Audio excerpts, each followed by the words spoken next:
What up everyone, it's your man Xman87 here, bringing you another top 10 video, and what I have for you today is my top 10 most disappointing Marvel Legends of 2024. Before we get into everything, if you could please leave a thumbs up, like rating on the video, it'll help show your support for my channel and I greatly appreciate it.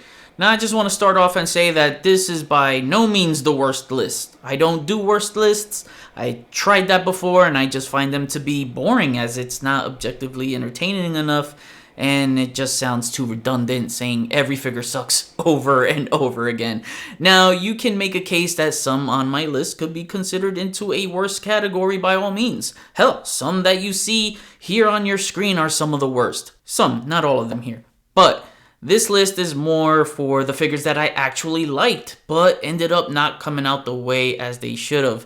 They either lowered expectations, not executed properly, poor choices on engineering, missed one or two things from being great, and yada yada yada. Prices also factored in here a bit too, and a slew of other things I can think of that led into utter disappointment. Remember, don't take this list personal, as I know a lot of people love to pass off my valid criticisms as crying. No, couldn't be more wrong, as I'm just objectively critiquing. It's just figures, bro. It's not that deep to take it to heart if I point out what's wrong on figures you like. Again, these figures on my list I like, but they just fell short from being so much better than they could be. So, gonna start from my least disappointed to my most disappointing Marvel Legends figure of the year. Now with that said, let's get ready to count down! Kicking things off at number 10, I have Iron Patriot. So, Iron Patriot here was one I was really looking forward to. He was pricey to get in a $75 Cabal 3-pack, but I needed a new one along with a new Taskmaster too. Reusing the Extremis Iron Man body and adding some new parts to it made sense. But the shoulder pauldrons are awful, as they hinder so much of the arm movements to get him into some more dynamic poses.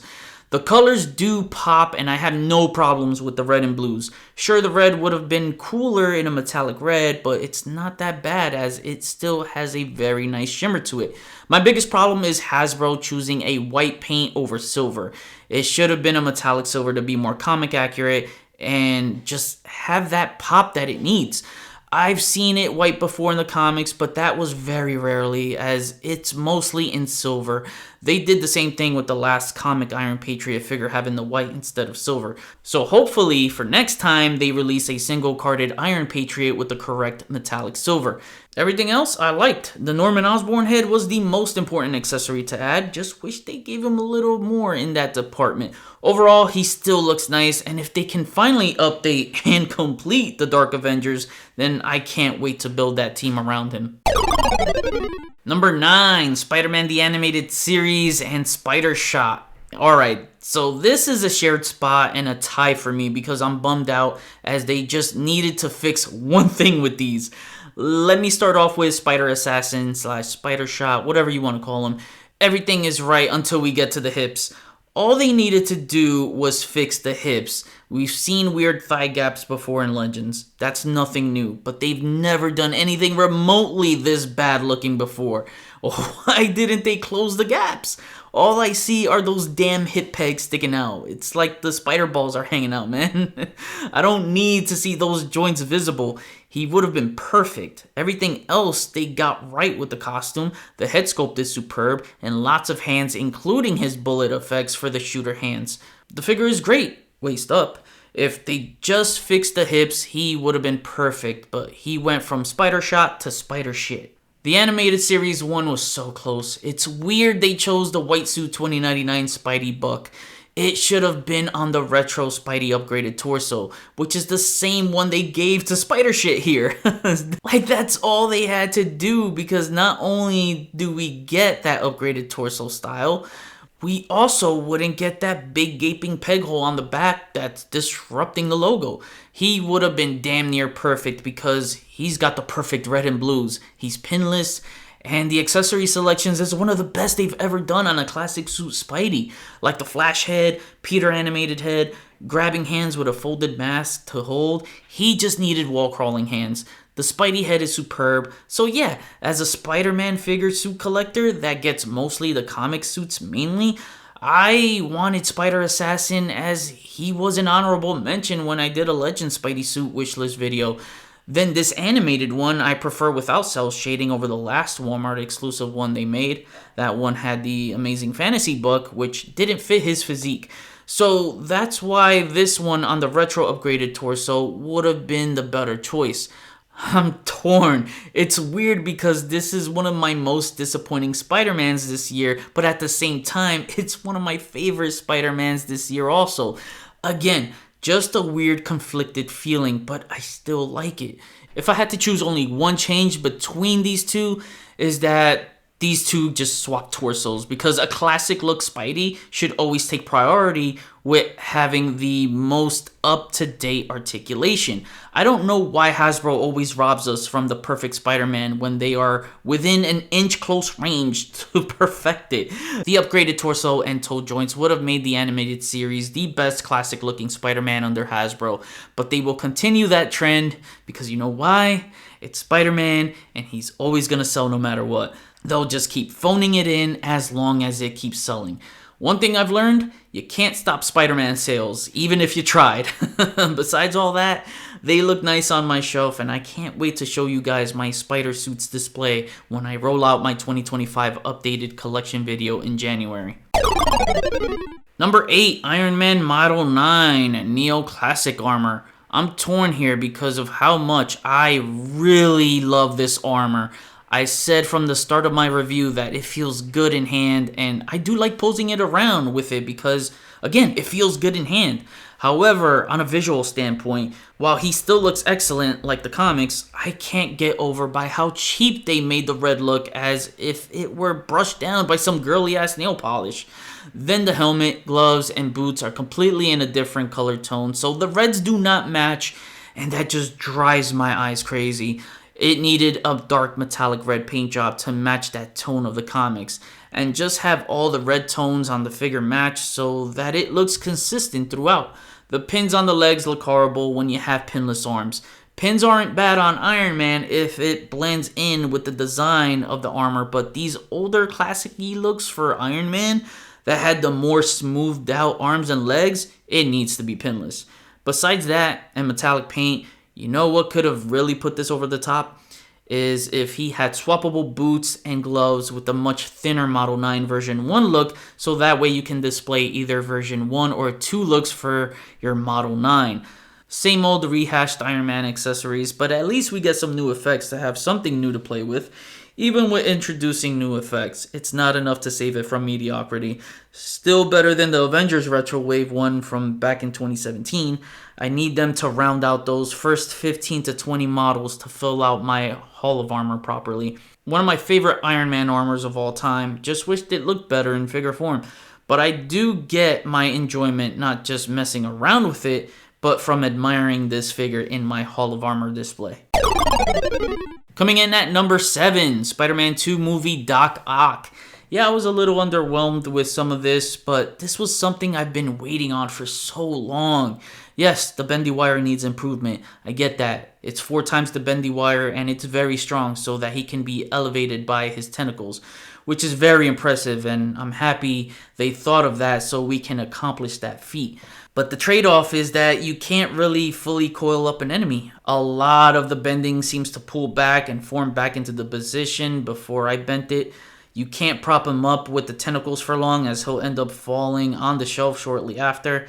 I know it sounds like I'm complaining, but I also gotta give you the reason why he didn't make my top 10 in the entertainment category.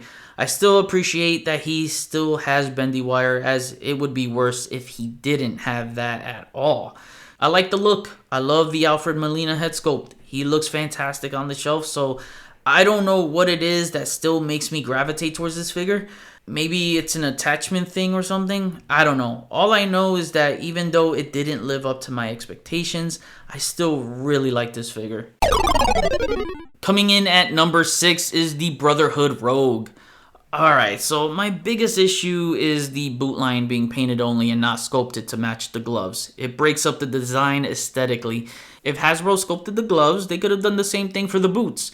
Just an additional layer. Ain't even that hard. The belly rocker motion on the torso doesn't bother me that much, but the neck articulation is terrible. She can't even look up. Flying characters should always be able to look all the way straight up. The face is fine for me, as she's supposed to look evil when she was with the Brotherhood, where she looked a lot older than she should, like a cougar from the 80s. But that was her look back in the day. The accessories were the most disappointing part of the 2-pack with her and Destiny. They only came with one extra set of hands each for $50.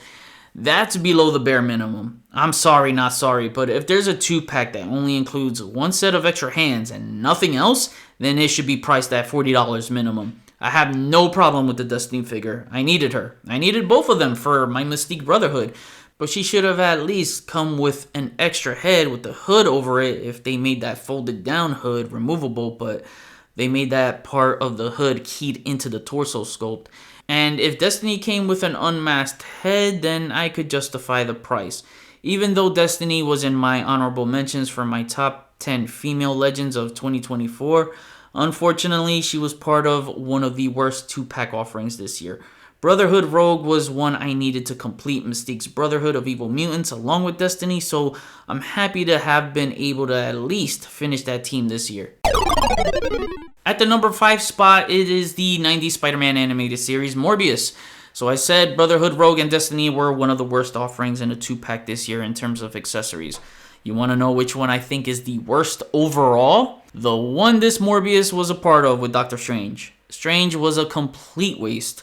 For $50, I only needed one figure. At least for $50, I needed both Brotherhood Rogue and Destiny to complete a team.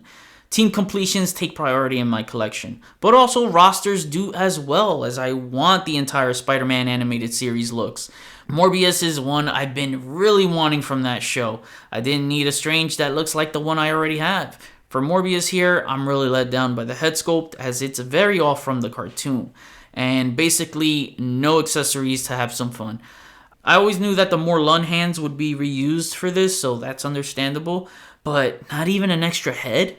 A tape recorder with a gripping hand so he can hold it as he was always seen recording his audio logs. That also would have been a nice inclusion. They could have even pulled something more from the lore and give him the Neogenic Recombinator, which he used in combat against Spider-Man or Blade, I think it was. I don't remember, but he whacked one of them with it. The rest of the figure I think came out fine with some newly sculpted parts. Yeah, this is the best Morbius in the Legends line, which wasn't a high bar to set anyway since the others weren't any good. So it's definitely never been Morbin time in the Marvel Legends line. It is the one I prefer on my shelf, and it has replaced my comic version, as that has moved over to my Marvel Knights shelf, with this now on my main Spider-Man shelf. Number 4, Blackheart. I was so hyped for this at first, only for it to end up being the most disappointing bath of the year for me, and it leaves much to be desired. The best feature is the sculpt, but sculpt can only get you so far when there is lack of support in paint and articulation behind it. Most of the articulation doesn't function properly. The ankles is what killed it the most for me by only having an ankle swivel and no ankle rockers whatsoever. Makes it difficult to plant his feet in several poses. He has lots of balancing issues when it comes to standing depending how you pose his tail as well. The torso on mine swivels very poorly, that has this rough feeling like it might snap from a stressed peg. The bendy wire is straight up horrible. Can't coil up or make it look curly like a slithering snake, such as the promo images. I demoed that in my review, so you can refer to that to see what I'm talking about. They really need to improve their bendy wire. I'm okay with the size. I know some people wanted him taller. He could have maybe used some more bulk, but I'm totally fine with this. I feel like he needed more purple hue deco sprayed around him. You get a tad of purple highlights on his dreads, so they should have continued those highlights throughout the body to give him some more pop. And if you're looking for a more Marvel vs. Capcom look with the heavy blue highlights, this ain't it either, so it's a big L for both comic and video game fans. He has all hands for accessories, which is always good for a bath to have. I like the way he looks because his sculpture is spectacular with all those bumps and spikes all around. The Predator-like visage for his head sculpt. There are some good things I still like about it, and some paint would have went a long way. Overall, I still think I favor this one more over the Toy Biz one. Number 3, Superior Spider-Man. It's no secret I'm very critical towards Spider-Man figures because I just want the best for him in the line, and Hasbro will always find a reason to phone it in to never give us the perfect Spider-Man that we know they can give us. This is another one that fell a little flat for me. Even though I'm bummed with a lot of the flaws, I still like it. I just have to accept the fact that it's mid. I think a lot of people are just saying it's amazing because of the way the Waldos look. And yeah, I agree, they look amazing, but some are only looking at the Waldos and not past that because the figure itself is not all that good if you take the time to inspect it. Just like what I said with the VHS animated Spidey, this needed the upgraded torso. The ab crunch / hardline waist swivel combo made this figure look worse and outdated.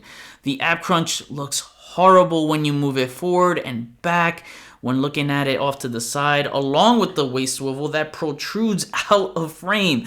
The legs don't match this small torso frame. Articulation looks wonky there, and on the neck too, because if you have him look all the way straight up, his chin just magically disappears. It's just so weird. Wonkiness like that just puts me off. I love the rest of the figure. The paint is incredible, and I really like what they did with printing skyscrapers on the lens. That's a new neat touch.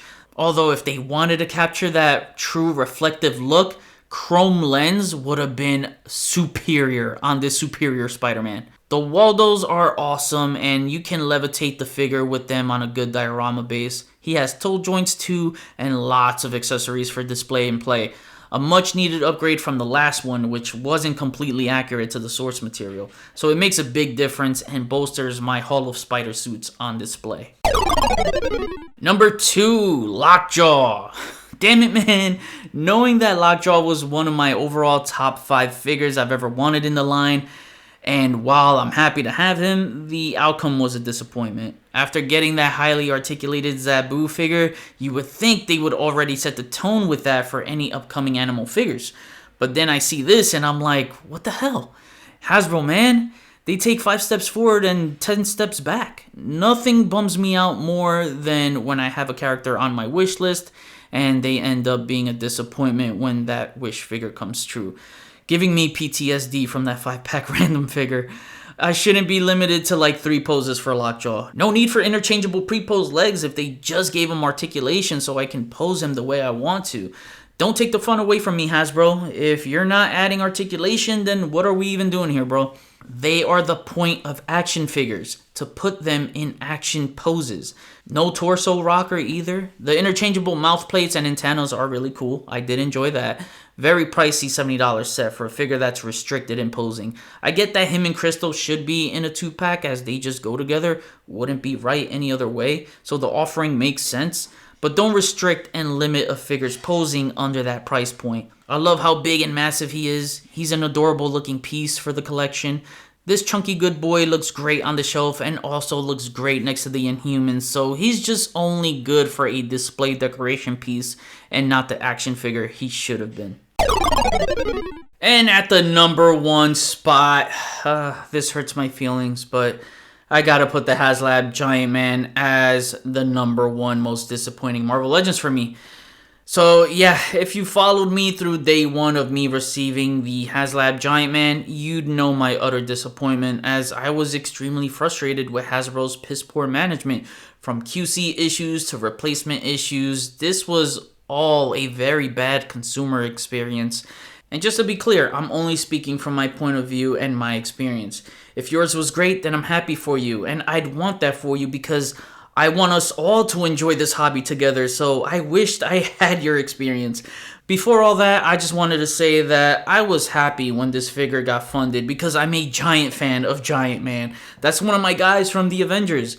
It did suck not getting the scroll head, so the first negative was paying full price for an incomplete figure right off the bat. But again, the whole project could have failed, so it could have been worse and not have this figure at all. I'm very appreciative of that. So getting it funded first was more important than any tears.